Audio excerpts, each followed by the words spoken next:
ನೀವೇ ಸರ್ ಕಳಿಸಿರೋದು ವಿಡಿಯೋಗೆ ನೀವೇ ಹಾಕಿರೋದು ಅಣ್ಣ ಹಿಡ್ಕೊಳ್ಳೋದು ವಿಡಿಯೋ ಮಾಡೋದು ಸಮಾಜಮುಖಿ ಪತ್ರಿಕೆಗೆ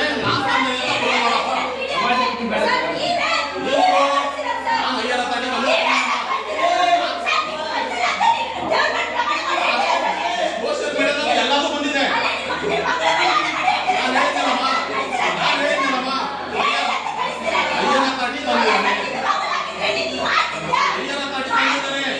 ಅದು ಸುಳ್ಳಾದ್ರೂ ಸರಿ, ಸುಳ್ಳು ಅಂತಲೂ ಇಲ್ಲ.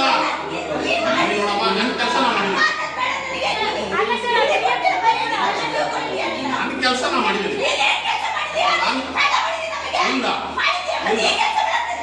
ಹೌದು, ಅದು ಹೇಳಿದ್ದಾರೆ. ಏನ್ ಸರ್ ವಿಷಯ ಹೇಳಿದ್ದಾರೆ. ನನ್ನ ಜವಾಬ್ದಾರಿ ಏನು, ನನ್ನ ಜವಾಬ್ದಾರಿ ಏನು, ನನ್ನ ಜವಾಬ್ದಾರಿ ಏನು ಹೇಳಿದ್ದಾರೆ. ಹೆಣ್ಮಗಳಾಗಿ ಸುಮ್ಮನೆ ನನಗೆ